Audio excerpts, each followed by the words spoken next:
What are you in the 1% of? I had pancreatic cancer last year. Out of 10,000 patients they normally find 100 who have another form of this cancer who kill a little slower, like in 2 years instead of months. I was one of the 100. Out of those, normally 15 can have surgery. I was one of them. Out of those 15, some die and some come back to basically normal life. That's about a 0.07% chance in all. I'm still one of them. I should be dead by now. I've been into helicopter crashes and one plane crash. There is only a small group of people who have survived that many crashes. I'm also not a pilot. I have a double gene mutation that makes me highly resistant or even immune to the HIV virus. According to my step counter, walking, not even kidding, I manage a warehouse and walk 10 to 15 miles a day at work. Apparently this is more than 99.3% of users. Turns out the one thing I'm exceptional at is the one thing almost everyone can do. I'm one of only 200 deaf pilots in the world and one of only 4 that are commonly known of in the world with commercial and instrument training.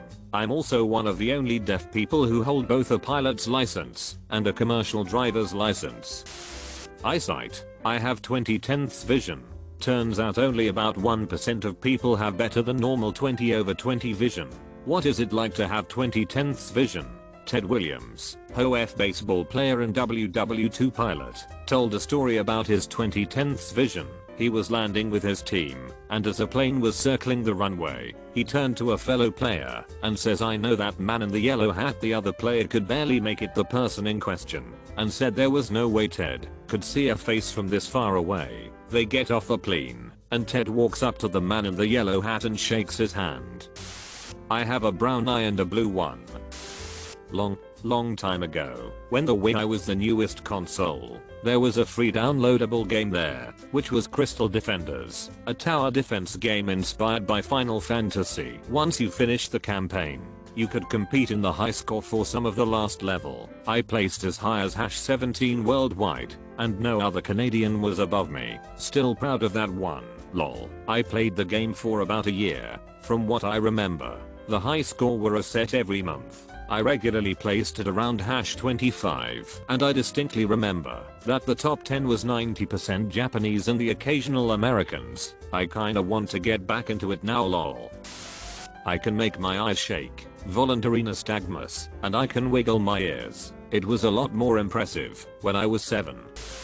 Not me but my dad. He was born with a backwards heart and didn't find out till his heart attack a few years ago, and it actually saved his life. His doctor later told him that after being a doctor for over 30 years he'd never seen someone with a backwards heart, and that apparently 1% of people on the planet have it. Typing in my PC. I can type up to 170 words per minute sometimes, and in the human benchmark site that's 1%. Survival. I fell 12 meters out of a window when I was about 2 years old. I've also been hit by a car that was traveling over 80 kilometers per hour. I've had 2 near drownings. I was also held hostage at gunpoint for over 3 hours. All if these things happened before my 14th birthday. Far less than 1% of people make their living creating crossword puzzles. I've also written 5 novels, 3 of which were published. I fall asleep in 5 to 10 minutes after my head hits the pillow, mostly around the 5-minute mark. Grandmaster in League of Legends, 0.02%. This results in not having a social life or girlfriend, so don't recommend. Only 2% of pregnant women experience 2 miscarriages in a row. Only 1% of women experience 3 miscarriages in a row. I have had 5 miscarriages in a row and I fully hate any type of statistics now. Statistics used to make me feel safe. Now I just know how easy it is to be on the wrong side of them. I'm naturally ambidextrous. Apparently that's something only 1% of people naturally are. I can use both right and left hands ably for any task. For example, I often switch which hand I write with, based on how I'm sitting. It's worth noting natural ambidexterity is not the same as learned or acquired ambidexterity. For example, left-handed people often have to use things designed for right-handed people, but otherwise are left-handed.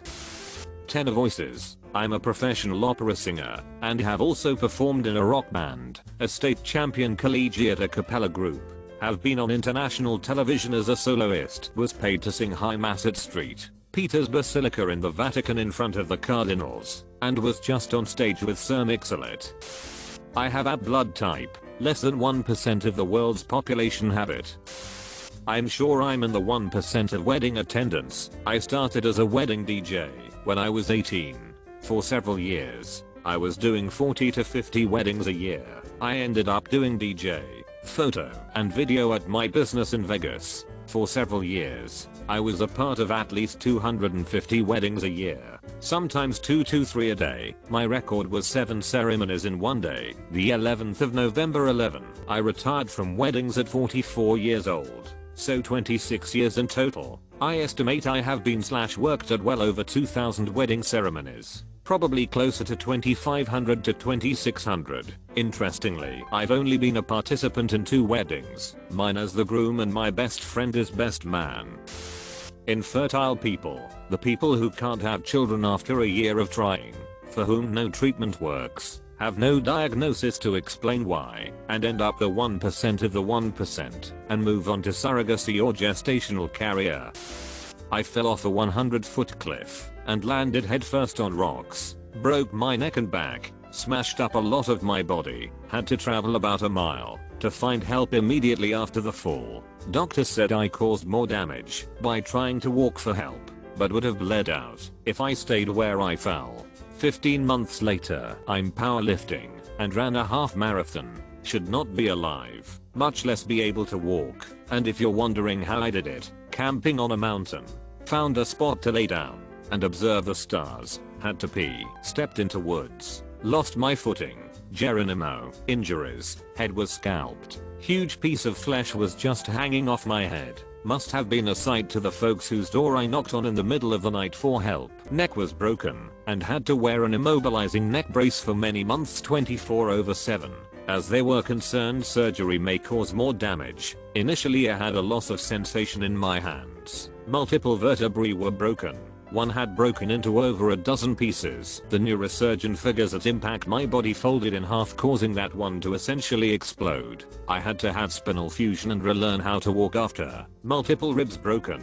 Recovery. At first I essentially lived in one of those geriatric chairs that lift you up to stand. I could barely get around with a walker. Sitting on the toilet was the most excruciating thing.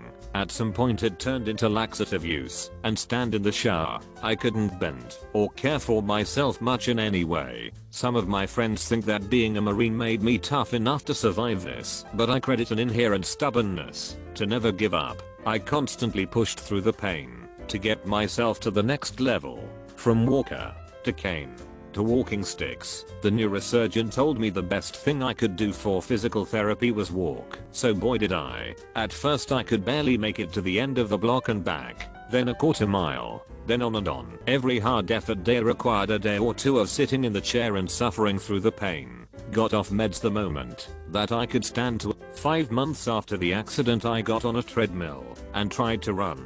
The impacts were excruciating, but I kept coming back for more and more. At 10 months I was able to race in a 5K on Memorial Day in honor of a fallen veteran.